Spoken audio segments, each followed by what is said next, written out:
Hi, Steve Gale here. In this video, we're going to look at implementing site-to-site IPsec VPNs with CLI on Cisco routers.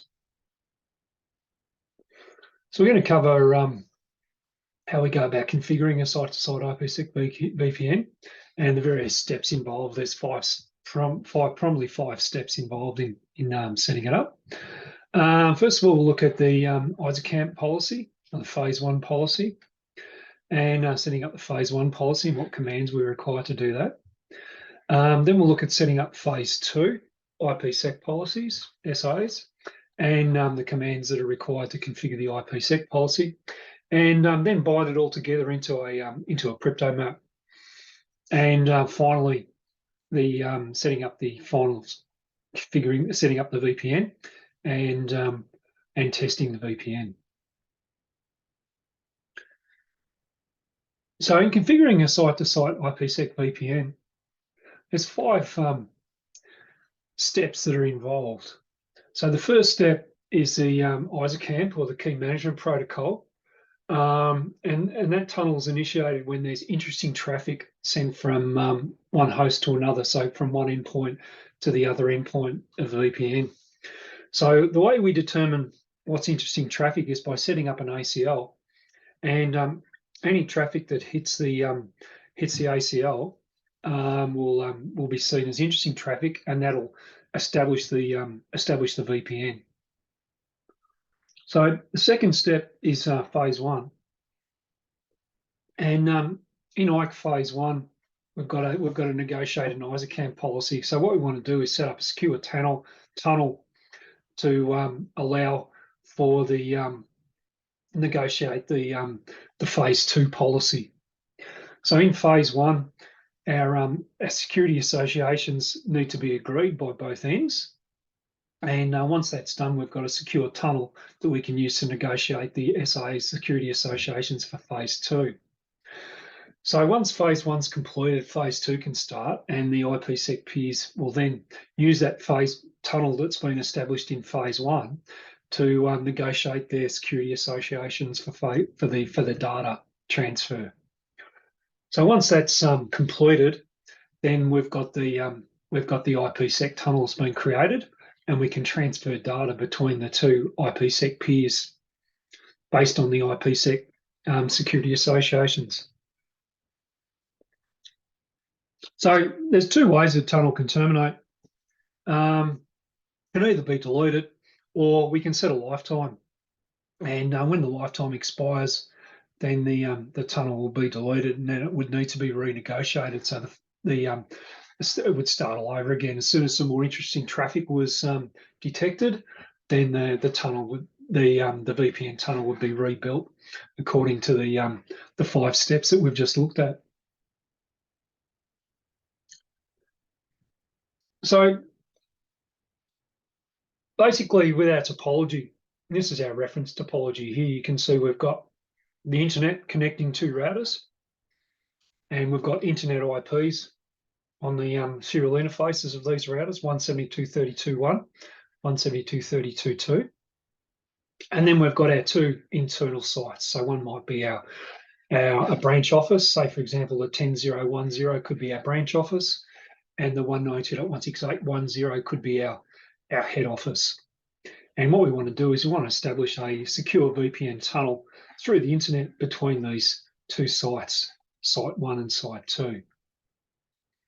So we need to configure our VPN settings for both Phase 1 and Phase 2, and that will then, and Phase 2 will get a secure tunnel established between the two tunnel endpoints. The tunnel endpoints being 172.30.2.1 and 172.30.2.2. But before, the way that the VPN tunnel gets established is if there's interesting traffic detected either at R1 or at R2. So interesting traffic would be when this host 10.0.1.3 wants to communicate with 192.168.1.3.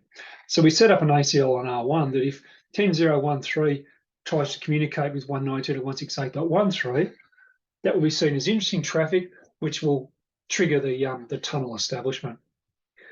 Alternatively, if one of the hosts on this network, the 192.168.1 network, wanted to communicate with a host on the 10.0.1.0 network, then that would trigger instant traffic be seen by R2, and R2 could establish the VPN tunnel between the two endpoints. So initially, we need to have connectivity between the hosts. So, for example, if we look at go back to our previous diagram, we've got on R1, we've got the gigabit Ethernet configured, interface configured, the serial interface configured, and a route to the 192.168.1 network using serial 000.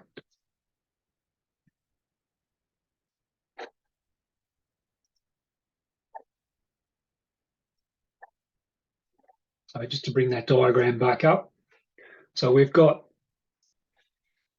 a route between the 192.168.1.0 network to the 192.168.1.0 network from R1, which means that we can have a connection established between 10.0.1.3 and 192.168.1.3. Similarly on R2, we've got our two interfaces configured, our serial 000 interface, 172.32.2, and 192.168.1.1 on our inside interface of R2, and we've got a route between R2 and the 10.0.1.0 network. So this is our route here,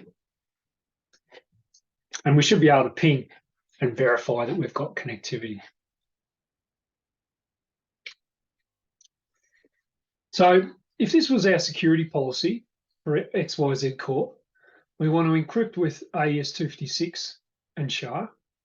We're going to authenticate with pre-shared key. So we're going to have a pre-shared key at both ends. For our phase 2, we want to exchange keys with Diffie-Hellman group 14. So we're going to have a key exchange using Diffie-Hellman.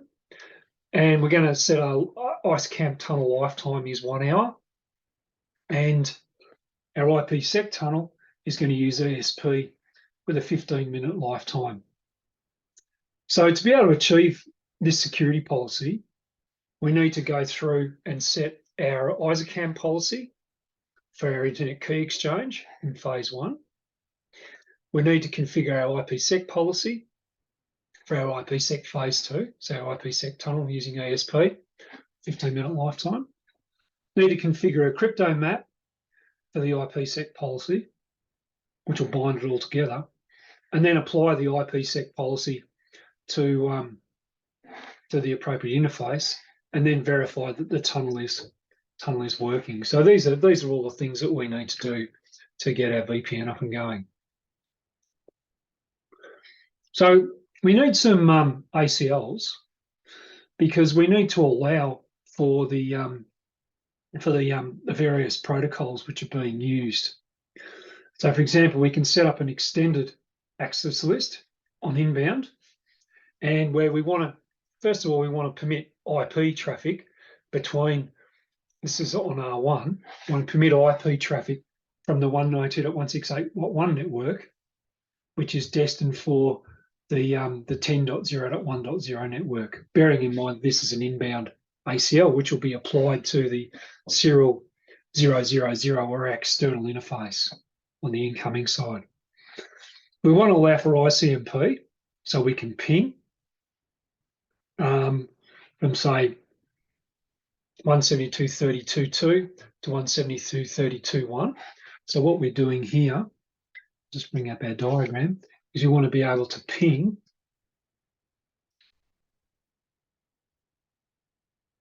here from 172.32.2 to 172.32.1. Yeah, so we've got ICMP. We want to allow UDP for ISACAMP from 2.2 to 2.1. So we want ISACAMP coming in. We also want ESP coming in from 2.2 to 2.1.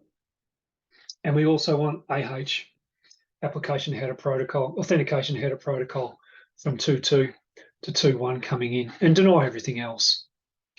So what that means is that once we set this ACL up on the inbound, the only traffic that will be accepted here is a connection from this network, IP traffic from this network, ICMP from here, and our VPN traffic from here.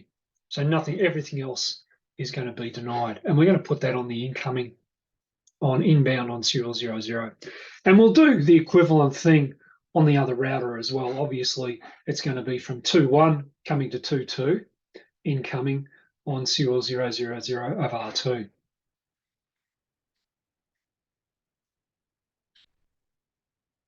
So if we were using routing protocols and we wanted to allow routing protocols between our two networks, then what we do is we'd set up a GRE tunnel, and that'd be a separate tunnel, which would allow for, say, routing updates on EI, GRP, or OSPF to go between the two. So it'd be a separate tunnel for any multicast traffic. Okay, so let's have a look at our ISACAM policy, which is our phase 1 policy. So this is our key management policy, and we've got there's default policies that the R1 has, and there's 7 of them, ranging from 65507 to 65514. 65507 is the most secure, and as the numbers increase, the policies become least secure. If there's no other policy defined, then it'll try and use the most secure default policy. In other words, it'll start at 6507. If it can't negotiate that, it'll go to 6508, 6509, up to 65514. But but provided there's a matching policy between R1 and R2, so the same settings, the same policy settings need to, Security Association policy settings for phase 1 need to be on R1 and R2. So both routers need to be able to support a compatible security association. So this is an example of these. You can see here, show crypto ISACAM default policy. If we look at the first one, 507, it's using AES, it's using SHA hash, it's using RSA for authentication, Diffie-Hellman group 5, and a lifetime of 86400. Down to the least one, which is using 6514, which is using triple devs for encryption, MD5 for a hash, pre-shared key, Diffie-Hellman group 2, and there's all these different ones in between. So these are the default policies, but we're going to create our own. We're going to create our own policy. So to create a new policy, we use the crypto ISACAM policy command, and we give it a number. In this example, crypto ISACAM policy 1. And then we need to set all of the security associations, the SAs, and they've got a thing they call haggle, which is what we have to set. So we've got to set the hash, we've got to set the authentication method, the Diffie-Hellman group, and the lifetime, and also the encryption. So haggle is a way of remembering, and basically the two, if you think of the two ends haggling with each other to get a common SA, it's probably not a bad mnemonic to remember the things that need to be set up. So in this example here, crypto ISACAM policy 1, for the hash we'll use SHA. For the authentication, we're going to use pre-shared key. Diffie-Hellman group, we're using 24. Lifetime, 3600. Encryption AES, and that's the end. So if we say show crypto ISACAM policy, you'll then see all of these things that have been set. So this is our phase 1. This is for our phase 1 tunnel, which is going to be used to negotiate our phase 2 security associations.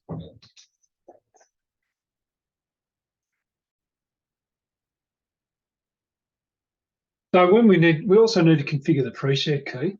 So we use crypto ISACAM key, and we provide the key string, and we can either provide the address of the peer or the host name of the peer. Obviously, if you're using DNS, you could use host name, but we'll use address. So here, crypto ISACAM key Cisco 12345, so that's our key. That's our pre-shared key. And the address of the remote, the peer at the other end, 172.32.2. And on R2, it's going to be the same key because we need to have the same key, obviously, because it's a pre-shared key. And the address of the peer is the other endpoint, 2.1. So R2 has the address of R1, and R1 has the peer address R2 as the other endpoint. So that configures our pre-shared key. The next step is to set up the IPSEC policy. And with the IPSEC policy, we can do a show crypto ISACAMP SA, and you can see that there's been we can see that our phase 1 is configured. But what we need to do is we need to we don't have a tunnel, so we need to set up phase 2. So the first thing we would do is to set up our ACL, which specifies our interesting traffic. So as far as R1 is concerned, interesting traffic will be traffic that comes from this network, 10.0.1.0, and is destined for 192.168.1.0 network. So access list on R1, permit IP 10.0.1.0, the whole network, to destination 192.168.1.0, the whole network. So any traffic which triggers this access list will be seen as being, or is compatible with this access list, will be seen as interesting traffic, and that'll trigger the establishment of the VPN tunnel between these two endpoints.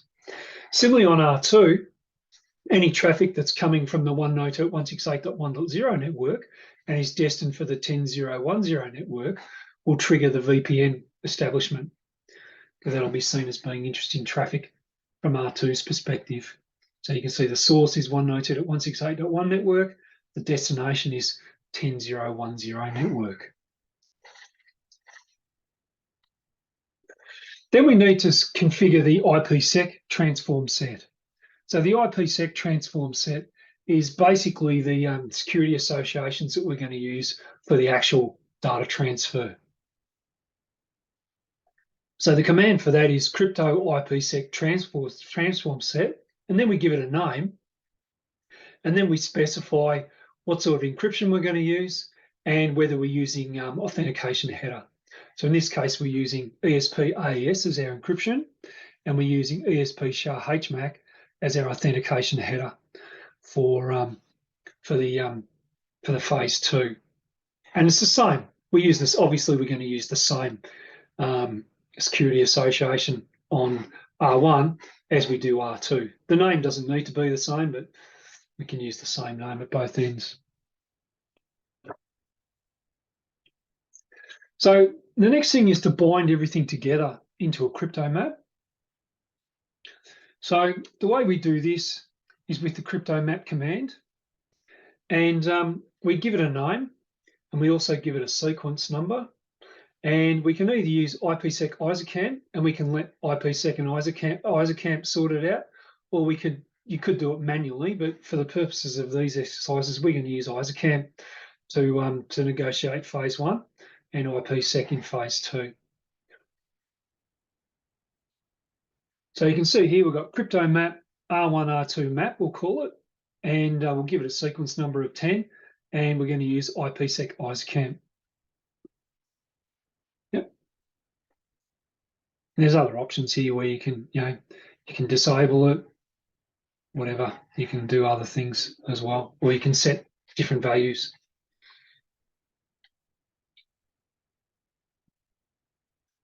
So when we're setting up our crypto map configuration, what we're going to do here is crypto map R1, R2 map 10 IPSEC ISACAMP. This is on R1, and we're going to specify our ACL for matching our interesting traffic, match address 101, and then we're going to set our transform set, which is our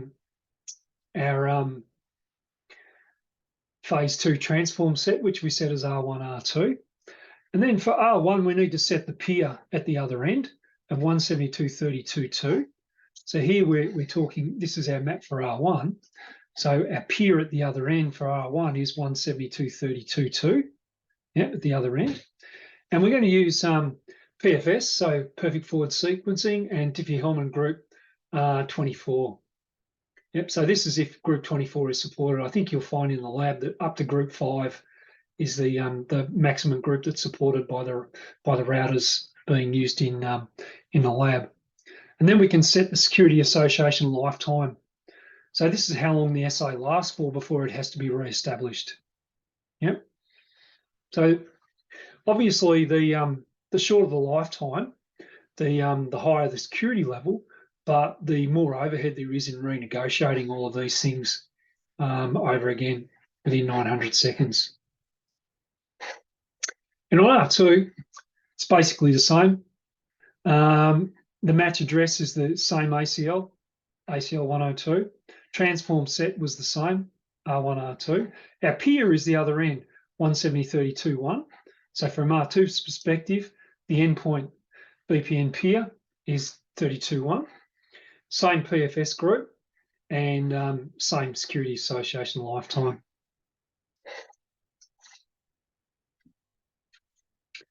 So now if we were to do a show crypto map, you would see that we've got all of the information that's in our crypto map. We've got the peer, got the ACL, got the lifetime, perfect forward sequencing being used, yes or no, the Diffie-Hellman group, transform set. But what we're missing is the interface is using the crypto map. So what we need to do is we just need to tell the interface, we need to associate the crypto map with the interface, which will be our S000. So here we go to interface serial 000, and we just say crypto map R1, R2 map. So we do that on R1. We'd also do that on R2 as well. And then if we do a show crypto map, you can see we've got the peer, the ACL, we've got all of that stuff again, but down the bottom here, we've got the interface that's using the crypto map, just serial 000. Okay, so let's look at how we establish the VPN now. So the first thing we need to do is to send interesting traffic. Now, if the router supports extended ping, then you can ping from, in this case here, 192.168.1.1, which would be here, and our source is 10.0.1.1. So if we ping from this interface to this interface, then that's going to be seen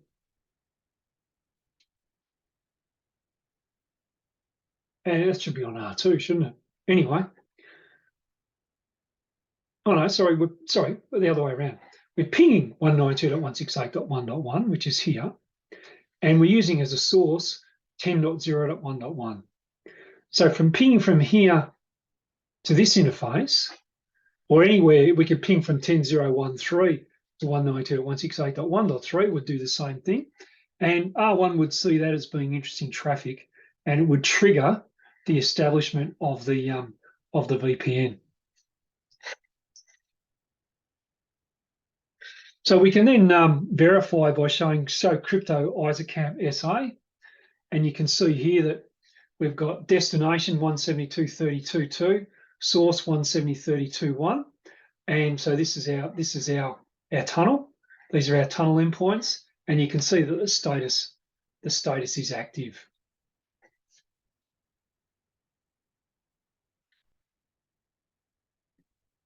If we we can use a show crypto IPSEC SA, and with a show crypto IPSEC SA, you can see here that you've got the current peer and the port that's being used. And here we've got, you can see that there's packets, the number of packets that have been encapsulated, the number of packets that have been decapsulated. So you can see that there's been traffic that's been established on the VPN. And you can see here you've got your inbound ESP and you've got your outbound ESP. So you can see here that'll give you information. This was the show crypto IPSEC SA command. Shows you the tunnel's active between the two peers. So there is a video on this, which we'll have a look at. And there's also the packet tracer lab, which we're going to do, which is similar, but subtly different to the examples in the slides. There's also a lab available on NetLab as well. Okay, so in summary, what have we looked at? We've looked at how we go about establishing the 5 steps involved, which include both the phase 1 and the phase 2 of establishing a VPN. We looked at the ISOCAMP tunnel being initiated by interesting traffic defined by an ACL. Phase 1 then negotiates the SA policy for the key management. And then phase 2, then once we've got a phase 1 tunnel established, then phase 2 can negotiate their SA Security Association policies to authenticate a secure tunnel for the data. And once the tunnel is created, the data can be transferred between the peers based on the IPSEC SAs that have been negotiated in phase 2. So we need to have both settings for phase 1 and phase 2. If we were to use routing protocols, then we'd set up a separate GRE tunnel for those. And and we can use the show crypto ISOCAMP default policy to look at our policies. To configure a new ISOCAMP policy, we've got the 5 SAs to configure, which we can remember via Haggle. So we've got the hash, we've got the authentication method, we've got the Diffie-Hellman group, and the encryption, and so forth. So we've got our ACL to define our interesting traffic. We can use the crypto IPSEC transform set to set the encryption and hashing algorithms that's going to be used for phase 2. And then we need to bind the ACL to the interface and specify the peer address. Now for testing, we need to generate some interesting traffic, and we can just generate interesting traffic to test, and we should do that from both ends, just to verify that the tunnel will be established from both ends. And then we can use these 2 show commands, show crypto ISOCAMP SA and show crypto IPSEC SA commands to verify that both tunnels have been. So this will show that the phase 1 tunnel's been established, and this one shows that the IPSEC SA commands that have established the phase 2 tunnel. Okay, well, thanks very much for watching.